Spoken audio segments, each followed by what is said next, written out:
250cc main event. The Coors Light Challenge is on the line, and we're just a few minutes away from getting that one underway. Riders are tense, they're set, they're ready to go, getting last-minute instructions or words of encouragement, I should say, from their mechanic. Now, before the gate drops, let's go back 1 week ago to Charlotte, North Carolina for round number 12. Take a look at the action there. That's right. Raincoats, umbrellas, garbage bags, you name it. They were over the heads of the spectators. It was raining in Charlotte. Track was a slippery, slimy mess.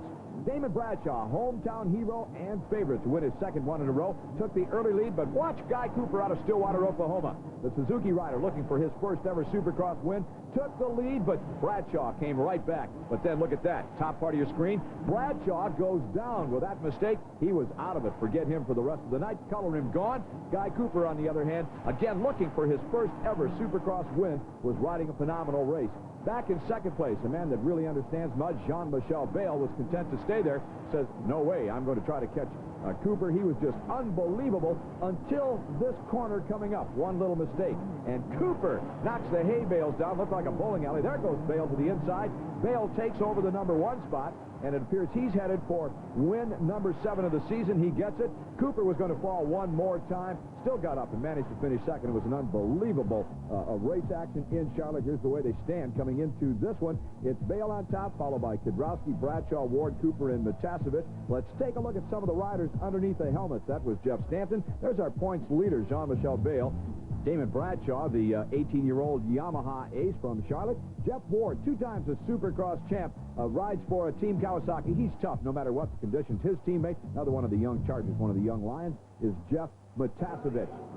Steve Wise, I think it's safe to say the winner is going to come out of that group of heroes we just looked at. Any predictions from your side? I'll tell you, Larry, Bell's going to be tough, but he can't be beat, and I know Stanton's going to be going for it. And Bradshaw wants to gather in his third win of the year, Larry. Well, Damon Bradshaw, I have to believe that is the toughest rider in the field next to Bale at this particular time. We'll have to wait and see as the field thunders toward corner number 1. And it looks like Damon Bradshaw, rider number 11, is going to lead the hungry pack through the corner and onto that tabletop and pile up back in the pack. And we have several riders down, and Jean-Michel Bale is one. And did you see that move as he got his motorcycle turned around? That was an unbelievable situation. Jean-Michel Bale is next to last in this one. He is way back in the pack. Damon Bradshaw, followed by Matasovic, and Stanton are way out front. There goes Bradshaw. Boy, you said he was going to be tough, and you know what we said earlier, Jean-Michel Bale would not beat himself. Well, it looks like he may have. Well, Larry, he just got squeezed out in that first turn there, and boy, he just jerked that bike up and yanked it around and popped the clutch and took off. That was an unbelievable move. I have never seen anyone get turned around so quickly in my life on a racetrack. That was an unbelievable situation. It was worth the price of admission. Meanwhile, up front, we have got a heck of a battle going on. Damon Bradshaw is the leader, followed by his nemesis, Jeff Matasovic. No love lost between these two guys. Jeff Stanton comes next, and Jeff Ward is running in number 4 position. He's rider number 3 aboard the Kawasaki. Back in the pack, the battle is raging as all of the riders are trying to sort themselves out and work toward the front. But the battle now between Stanton and Matasovic, and Stanton is trying to get a drive on Matasovic. They call Matasovic chicken, I'll never know why. But Stanton had a good line on the inside, and now Stanton with a problem. And Stanton went down. Jeff Stanton just plowed into the hay bales. He went down all by himself. It looked like he was really trying to rail around that outside corner. And Jeff Stanton was no hope now of winning this one. I just don't see how he could possibly come from that far back to catch the fleeing Damon Bradshaw out front. But Stanton was giving it a go. He was giving it everything he had after a 3-week layoff. Now that provides a little bit of running room for Jeff Matasovic, who's in the number 2 position, and Jean-Michel Bale is picking himself up off the ground. Bale is making more mistakes in one race, one Supercross race here, than he has made, I think, in the past 2 years, Steve. That's really amazing because Jean-Michel Bale is usually a very smooth, calculated rider, but as we can see, the being in the points lead, Larry sometimes brings undue pressure, and you make mistakes at times. Meanwhile, Bradshaw, rider number 11, continues to pick him up, lay him down out front, and Matasovic is not going anywhere, nor is Jeff Ward in the number 3 spot. They're studying every move that the rider in front of them is making. Ward is trying to figure out how to get around his teammate Matasovic. Matasovic is trying to figure out how to make up some ground on a fleeing Bradshaw. The gap between the first 3 stays about the same as it has been the past couple of laps. No one seeming to pull away, no one seeming able to gain. Riders are moving through the first half of this event here in Dallas, Texas. It's round 13 of the Camel Supercross Series. Supercross 91, the ultimate challenge. And Matasevich goes down.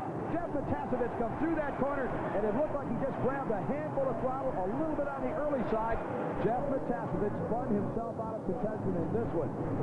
Let's go back and take another look and watch what happens with Jeff Matasevich. Steve? Well, Larry, he just got on the throttle too hard here. The weight was too far over the front of the bike. He should have the weight more centered on the motorcycle, and he just spun it out, Larry. Lack of concentration.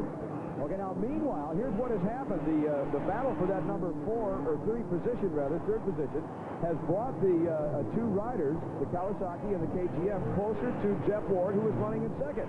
So Kwiatkowski is closing on his teammate, Jeff Ward. Here's that battle. This is for the number 2 position. A pair of Kawasaki's going at it. They're teammates, they're friends, but we're on a racetrack. So what goes through Kwiatkowski's mind? Will he be gentle if he's able to make the pass with Ward? Well, Larry, that's tough to say. You know, when you're out there, they're professionals. They know that they have to give it all to the limits, take it to the limits, and do the best they can. And I think they'll be shoving and bumping as much as they can. I guess if you're Roy Turner, who is the manager of the Kawasaki team, you're happy to see the lime green motorcycles up there in second and third, but you've got to cringe when you think of the potential, what could happen should Kwiatkowski try to pass Ward and both of them end up on the ground. That's one thing that most certainly has to strike fear into the hearts of a manager. Supercross 91, the ultimate challenge, continues right after this. And try to catch his teammate Jeff Ward, when Ward is trying to catch this young man from Charlotte, North Carolina, and Ward has indeed drawn close to the rear wheel of Damon Bradshaw. What happens is the battle behind a rider makes him pick up his pace. Now, Kwiatkowski started to close on Ward, and Ward has picked up the pace to stay ahead of Kwiatkowski, and all of a sudden he's catching Bradshaw. Look at this. We've got the lead narrowed down now to about 3 laps. Jeff Ward is riding as well as he's ridden all year, Steve. He sure is. And I'll tell you, when you're out front, Larry, there's a lot of pressure because you're trying to think, where are they going to pass me? Where are they going to pass me? So I'll tell you, Damon is under a lot of pressure right now from the Kawasaki factory. And Damon got just a little bit out of shape there. He brought it in nicely. Now, Damon is only 18 years old, still a teenager. Behind him, the elder statesman of Supercross. Look at that. Ward had it in his mind. If he'd have been about another 3 foot closer, I think he'd have tried a block pass on Damon Bradshaw. Ward is 29 years old. He has seen and made every move to be made on a Supercross track.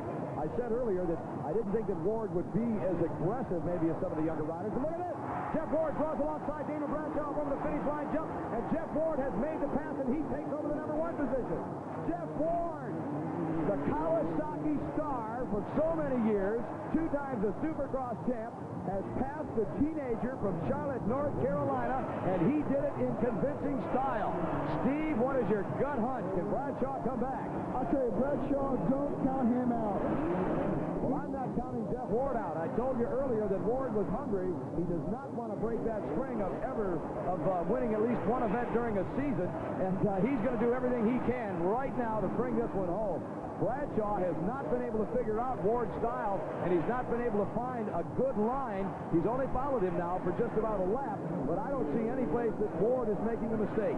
Well, Larry, they're going to begin lapping traffic right now, and that's going to play a major part in the calculations and the lines. You can see right there, Jeff Ward had the block pass a lap rider, and that's going to be a real tough situation here, and experience is really going to pay off right here. Experience on the part of Jeff Ward, but aggressiveness on the part of Damon Bradshaw. So which one will rule? Well, it's tough to say. Headed down toward that tabletop, that step-up jump. Now, Bradshaw eventually will go back to doubling that up, but he can't in practice. I want to go back, Steve, to that pass that Jeff made on Damon Bradshaw over the top of the finish line. Let's take another look at that. Now, here he is setting him up, and what's going through his mind? Well, Larry, he just got sideways right there, miscalculated that, then Jeff Ward went for it, took away the inside line. As Jeff's coming up this jump, he knows that he has the inside line for the next corner, so he can just take away the line from Bradshaw. He did. What a masterful move. Bradshaw made that little tiny error, and Jeff Ward was quick to pounce. That's the years of experience. So Jeff Ward San Juan Capistrano is home for this Kawasaki star, 2 times the Supercross champ. As I mentioned earlier, 7 national championships. That's 5 outdoor titles to go with his 2 Supercross crowns in his career. Just an outstanding career, an outstanding rider, and what a boon he has been to the sport over the years. 29 years of age. He doesn't have that many more good years left in him, but he says, I'm going to ride just as long as I can, as long as I'm enjoying it. And he certainly is enjoying himself right here, right now. The crowd is behind him. I think they'd love to see a Jeff Ward win here in the Texas Stadium in Dallas, Texas. Well, Larry, I'm going to predict that Bradshaw gets a good drive through that stand, just as you said you were going to predict, Steve, and I know what you were going to say. And Bradshaw come right back and did it, but here comes Ward. Ward says, thank you very much. Let me try that.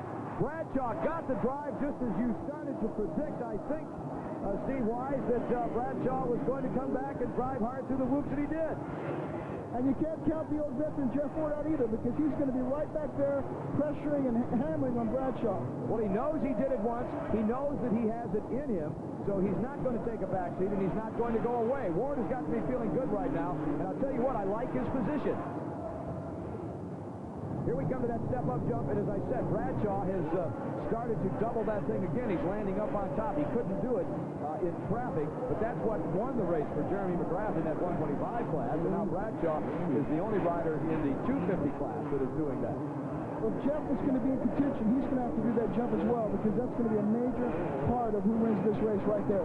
Well, this is something that's hard to figure out. Damon Bradshaw had a rather large lead in this one. Jeff Ward caught him, reeled him in, made the pass, and for several laps was able to hold off Bradshaw. Now Bradshaw passes back, and, well, he's opened up, I guess, about a 15-bike length lead over Jeff Ward in just about a lap and a half. Well, Larry, sometimes toward the middle of the race, you kind of get a second wind, and you gain that drive back, and you just say, I'm going to go for it, I'm going to get it. Let's go back and take a look at the pass that Bradshaw made on Jeff Ward. Steve? Well, Bradshaw was coming to the inside here, and he just got a better drive off that jump, and he just put the bike to the inside and just took the line away from Jeff coming into this corner here, Larry. Just outbraked him coming right in here. I call that raw power and a little bit of courage as he knocks the hay bale out of his way and says, thank you very much. He had the line, took it, and he holds down the #1 spot. I'll tell you, Larry, Bradshaw's really rode a smart race. He let Jeff Ward pass him. He didn't lose his cool. He watched his lines, and then he came back and took over the lead and pulled a small lead out here. And if he can hold this, he'll win here tonight. Steve, you ever wonder where all of the smarts come from that these riders have? You mentioned that he's ridden a smart race. How did he get that way? I want to tell you, my mother is watching this telecast, so I'm going to give mothers all of the credit in the world. Earlier, we talked to some of them. Actually, he was about 4.5 his first race, and he got 3rd place. And we probably picked him up in every turn. We'd run around the track probably as many laps as he went, and we'd pick him up, and he'd start again. That's sort of how it began. Well, he was having trouble in school, actually. We couldn't keep him in. They kept wanting to kick him out. And so this was kind of a discipline thing. He could ride his motorcycle if he'd stay in school. He didn't get in trouble. Started bringing home honor roll things. I feel about this sport like other parents feel about football, basketball, soccer, whatever. I think it's really important that parents spend time with their children, and they have to support their child. If they like racing, then they should support them in it. We have, and I think every parent that spends a lot of time in whatever sport their child wants to do, they'll be rewarded. They really will. Well, all of that hard work and perseverance is going to pay off out here in just a very few laps as we return to live action in Dallas, Texas at Texas Stadium. Jeff Ward hounding the rear wheel of Bradshaw. He's not going away. He's caught up again. You're right, Steve. Last lap, if he's going to do it, he's going to have to do it now. Less than a lap to go as they round the corner at the base of the finish line jump. Both riders headed toward the first corner in the race down that long starting straightaway. And again, there was the difference. Damon Bradshaw doubled all the way up to the top of that step-up jump. Jeff Ward did not. And look at the margin now that Bradshaw has opened up. Just when we said this was going to get interesting and going to get tight, Bradshaw grabbed a handful of throttle and pulled away. Well, Larry, that goes to show you just one section of the motocross track can make the difference between winning and losing. Damon Bradshaw has ridden all parts of this racetrack extremely well. He made one little bobble where he lost that #1 position momentarily. But he came right back, did not lose his cool, and he persevered, and now he's going to take home the win if he keeps it upright for just one more corner and a couple little jumps. And Bradshaw heads toward the finish line jump. And Damon Bradshaw hands off the handlebars, takes home win number 3 of this Camel Supercross season. The Charlotte, North Carolina youngster has got to be smiling under that helmet. Steve Wise, quickly, did you ever let go of the handlebars when you crossed the finish line? Oh, at times. I guess what I should have said, Steve, was, did you ever let go of the handlebars on purpose when you crossed the finish line? In any event, Damon Bradshaw takes home the win here in round 13 of the Camel Supercross Series. He was followed across the line by Ward, Kudrowski, Fisher, and Stanton. Jean-Michel Bale finished 7th. He'll have to wait at least one more week to collect that 8th win of the season, if indeed he does do it. We have a very happy winner here tonight, the champion of the 250 main, Damon Bradshaw. Tell us about that final pass. Well, he left the line open. I just kind of held it on a little longer than he did. And it was one of those do-or-die situations. I was going to win or crash tonight, and I won. You certainly did, and we're very proud of you. And that's it for Dallas, Texas. Back to you, Larry. So Jean-Michel Bale continues to lead the series, followed by Mike Kudrowski, Bradshaw, Stanton, and Jeff Ward in that order.